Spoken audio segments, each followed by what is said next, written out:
This is Inside Geneva. I'm your host, Imogen Folks, and this is a production from Swissinfo, the international public media company of Switzerland. In today's programme, peace is not just a status. Peace is a process, and it's a process which is part of politics in general. When someone says, I want to have an agreement in 24 hours, my response as a professional is, okay, what are our ideas? What is possible right now? What is the most that can be made out of this possibility, if indeed it's a possibility? Peace, meaning just the absence of war, can be the result of a negotiation, maybe even of a short negotiation between powerful actors, directly, indirectly involved in the conflict. But it's not only about the stop of hostilities, it's about working towards conditions which tackle the major issues. And this is a longer lasting process. The peace agreement cannot guarantee the protection of human rights. It can just keep the door open and create some form of foundation for the political actors of a country to actually pursue the aspiration of protection of human rights.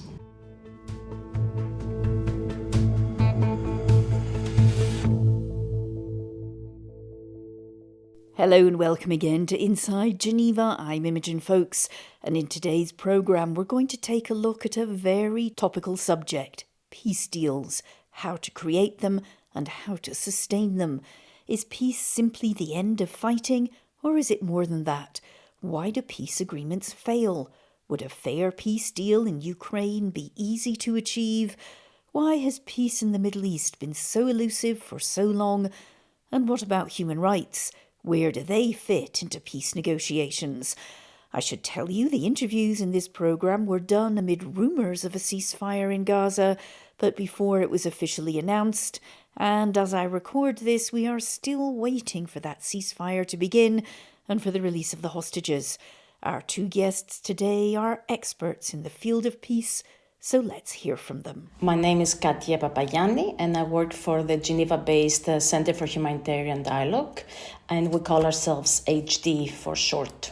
And what does the HD Center do? Humanitarian Dialogue sounds great, but what do you do exactly? So we are a conflict mediation organization. We are based in about 30 countries around the world. And practically, this means that we facilitate dialogue among a number of different conflict actors.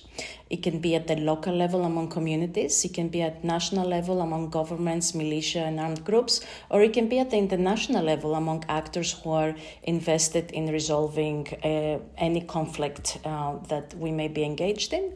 And our particular contribution to this work is that we are a non-governmental actor. We're impartial and independent, and this is becoming a great advantage in today's geopolitical realities. We see the multilateral system struggling to respond to armed conflict around the world. My name is Laurent Goetschel. I'm a professor of political science at the University of Basel and director of Swisspeace, a Swiss Peace Research Institute. Well, tell me about Swisspeace, because peace at the moment is a kind of a rare creature. What does Swisspeace actually do?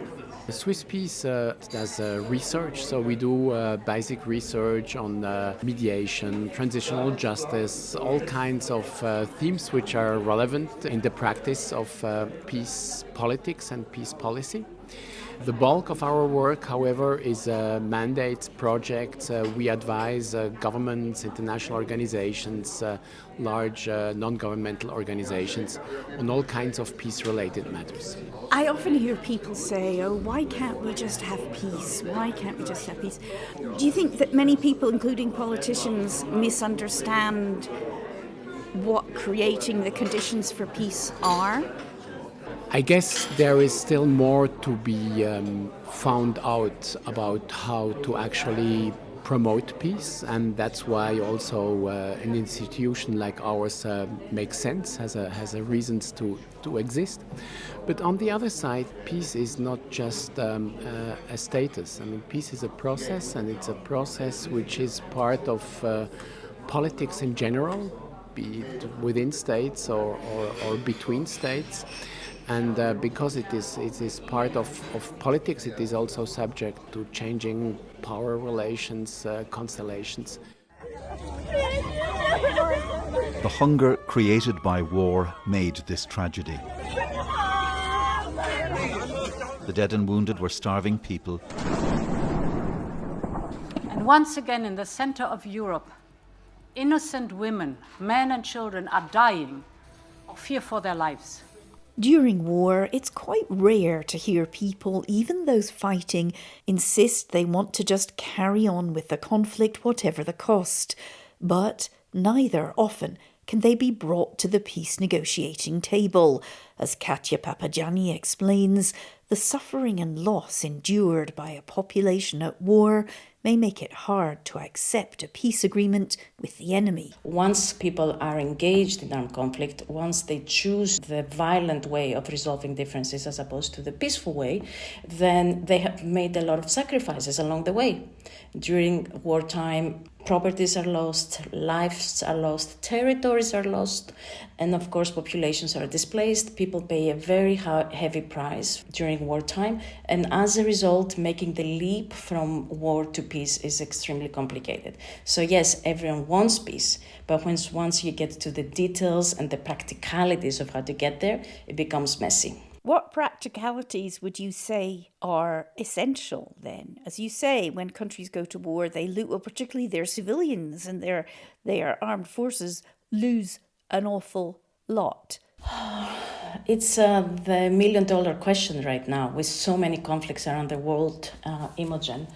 But if I step back, I would come up with four main components of what gives a peace agreement the greatest chance of survival.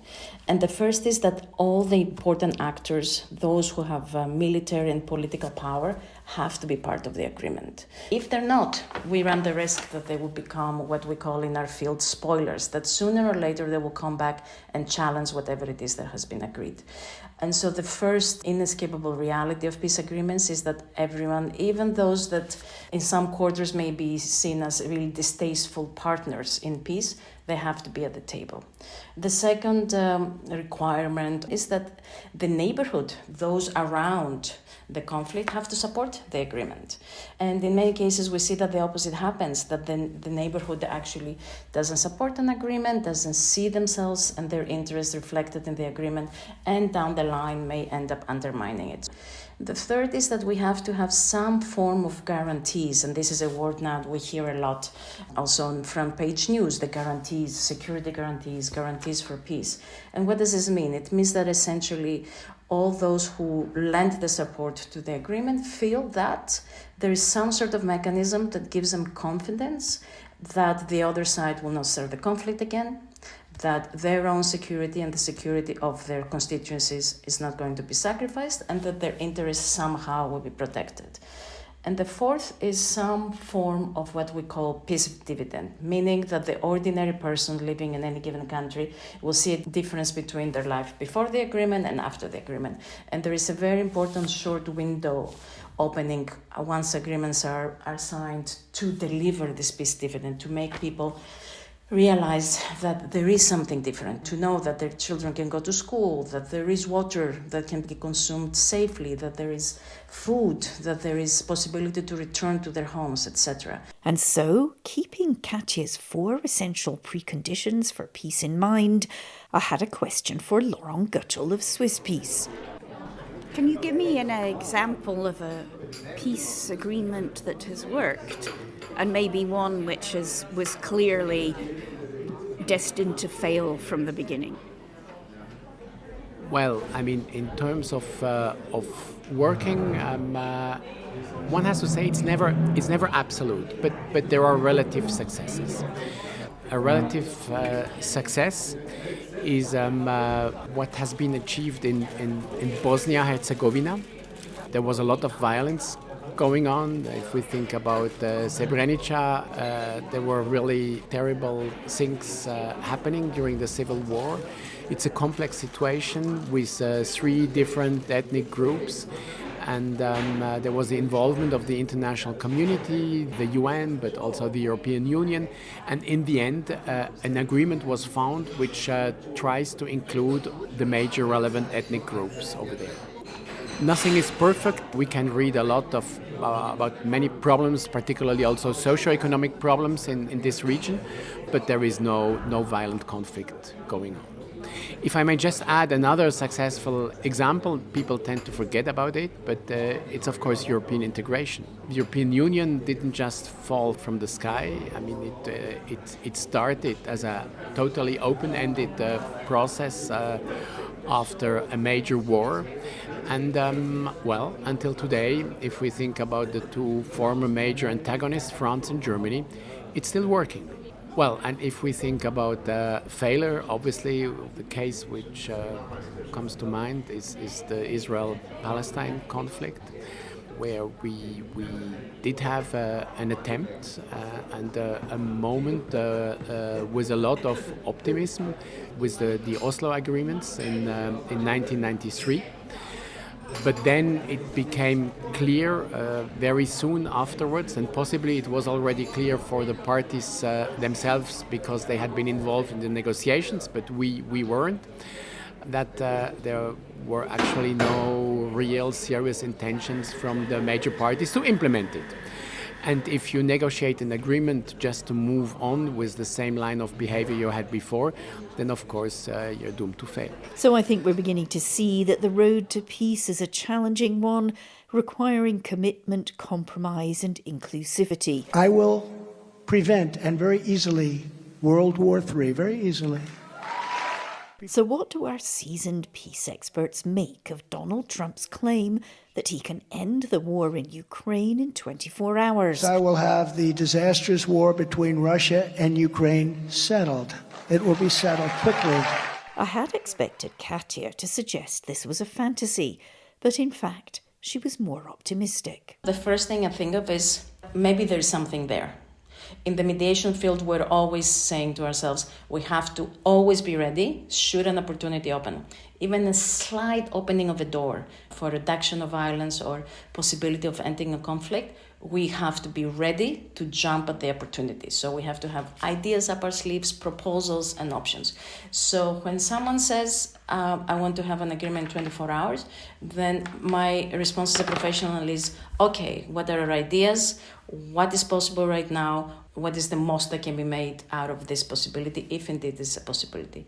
The second thing that I think of is that even if it looks like it would be 24 hours, or even if in some cases agreements have been reached quickly, in a few weeks or a couple of months, the reality is that there is months and months and sometimes of years of ideas that have been developing, that have been discreetly exchanged among parties, options that have been meticulously developed, contacts that have been made, trust that has been developed.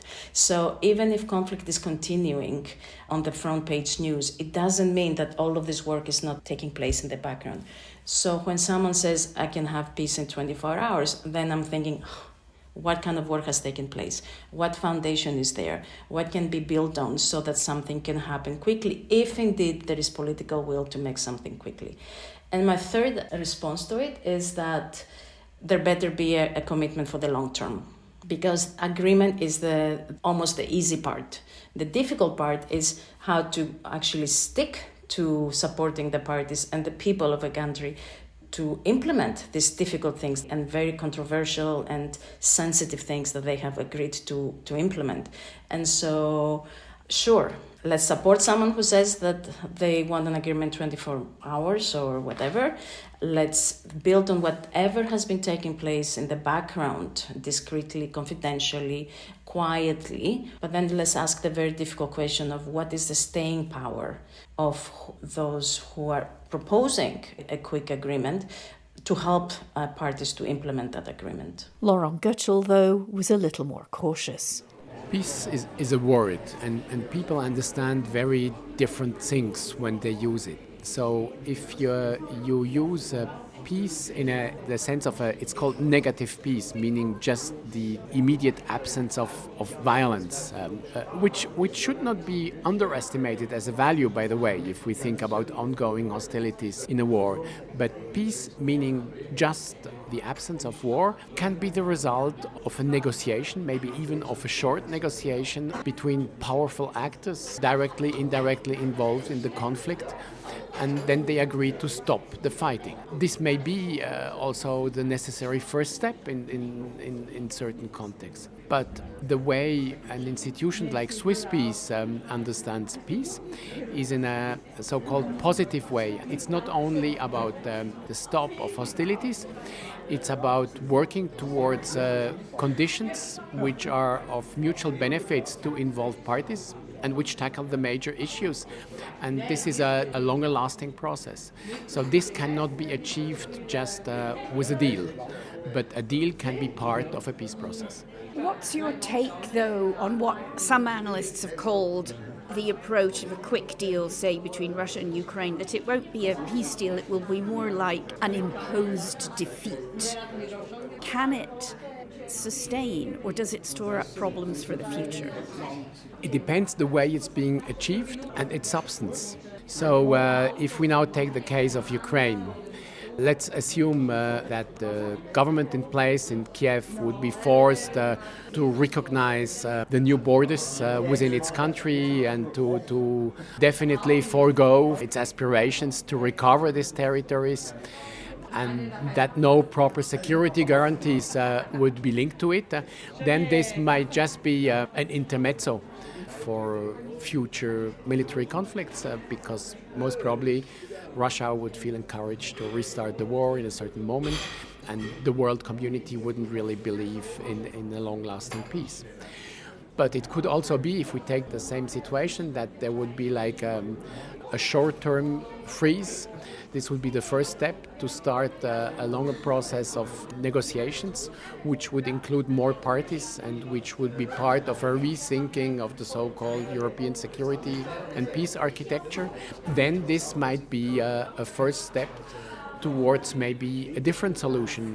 What it would look like is one thing, but what is more important is that there would be a higher probability that whatever following steps would emerge out of such a deal, they would be handled in a non-violent way. This would be closer to peace than the first version. After months of war and negotiations that lasted almost as long, a ceasefire has finally, at last, been agreed by Israel and Hamas. Just a few hours after the ceasefire agreement was announced, men in northern Gaza were back digging through the rubble for the dead and wounded after an Israeli strike. And what about Gaza, if I dare ask?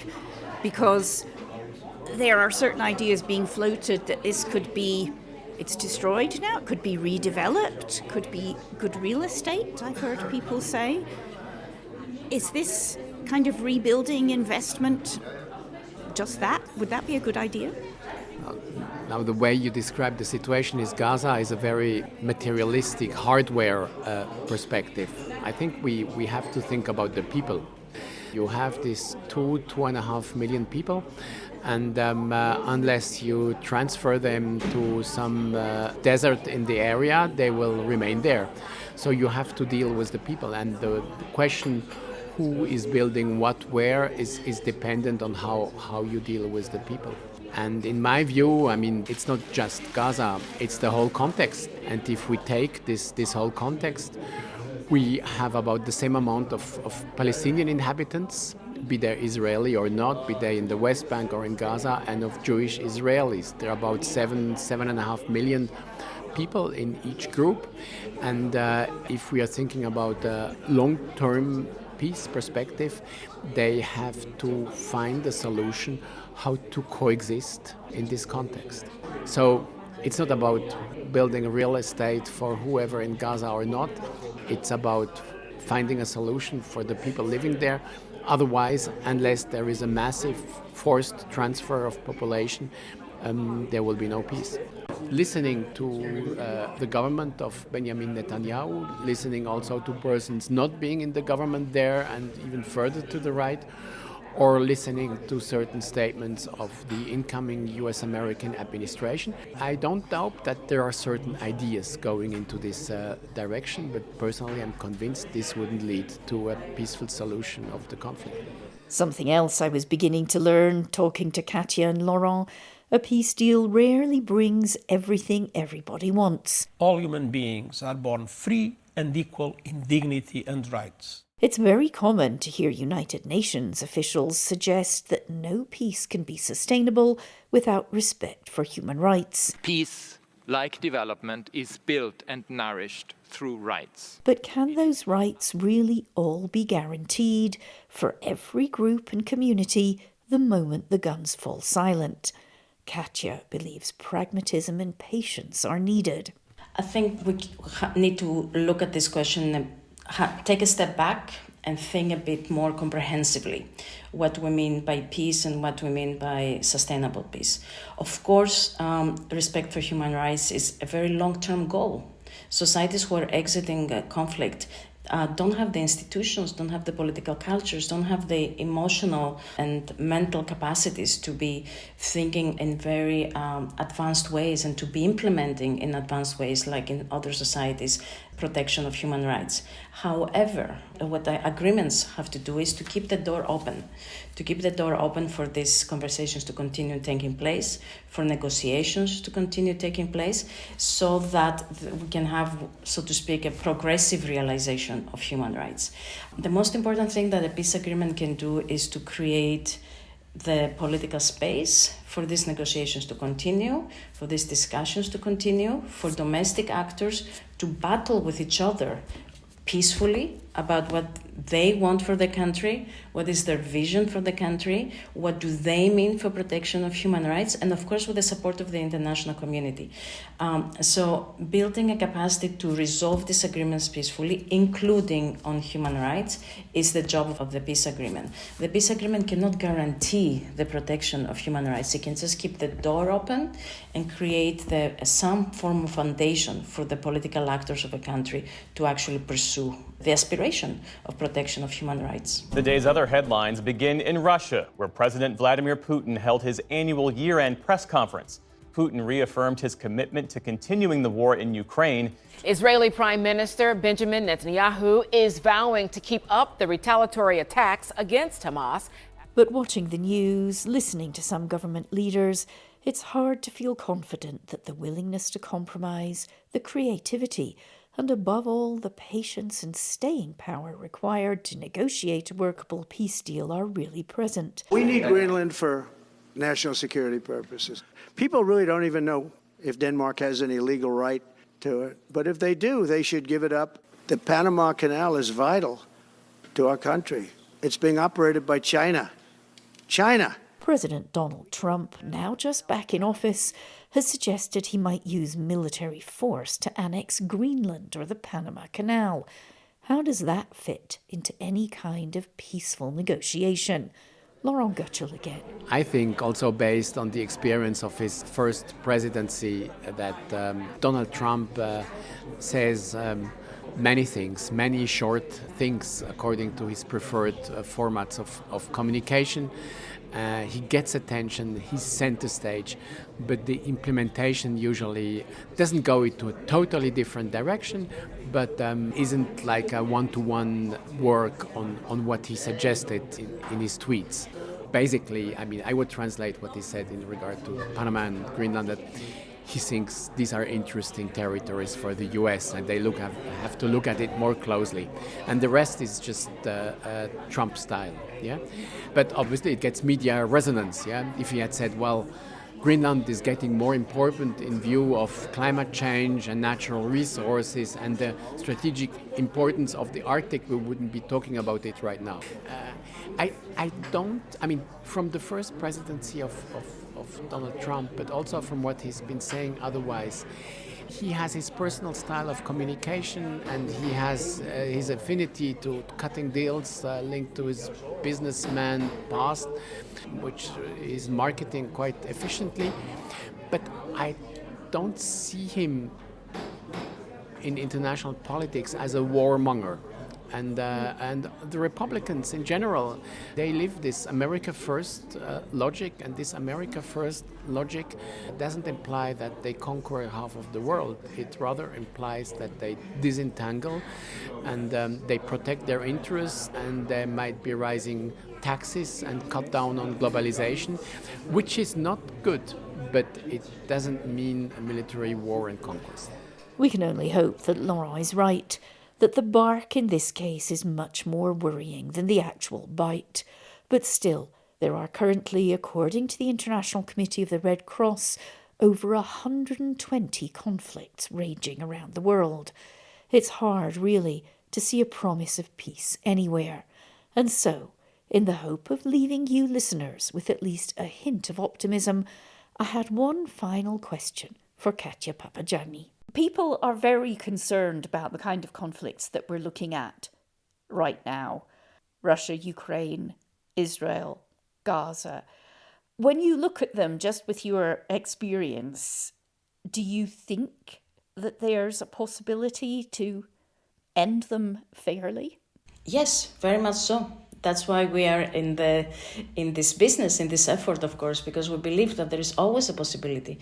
And one thing that keeps me going in my work is to be on a daily basis in contact with all of my colleagues who are working in Sudan, who are working on the Ukraine conflict and all the other conflicts that you have mentioned, and to know that there are ideas that people are exchanging with each other in safe and confidential spaces about all of those conflicts, that there are steps that are being explored, that there are options that are being developed, and that the space for dialogue never dies, even when the conflict is at its highest. So yes, I think that there are solutions out there, that there are people, serious people, who are working for these solutions. And what we need is a momentum, so to speak, a push to make the leap from war to peace in some of those settings. And of course, a political vision to underpin the eventual settlements, and a commitment, as I said earlier, to stay in it for the long term, to help all the parties to implement whatever it is that they agree on. So the message is never shut the door on the chance for peace. Always be prepared to compromise. Include everyone, from the most brutal warring parties to ethnic and indigenous groups, political leaders, civil society, and of course women, who tend to be left out of the decisions both to start wars and to end them.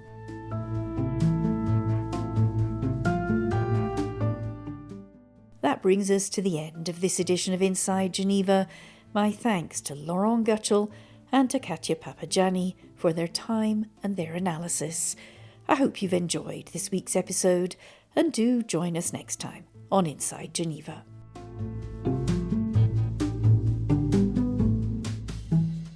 A reminder, you've been listening to Inside Geneva, a Swissinfo production.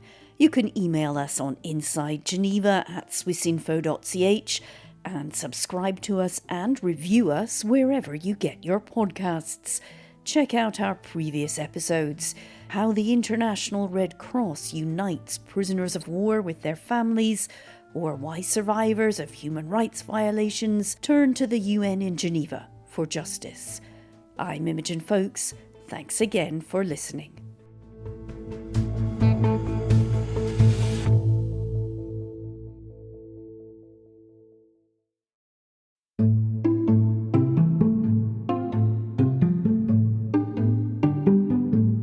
If you enjoyed this episode of Inside Geneva, do take a listen to another of our most popular episodes, Aid Organizations and Racism. We are an incredibly diverse organization, as are most humanitarian organizations today. It has become a lot richer, it has become a lot closer to the beneficiaries, but our structures haven't changed. It's more difficult for me as an African to get into a position of leadership, a position of management, than it would for someone else. We hear how Geneva-based humanitarian agencies are soul-searching as they stand accused of institutional racism.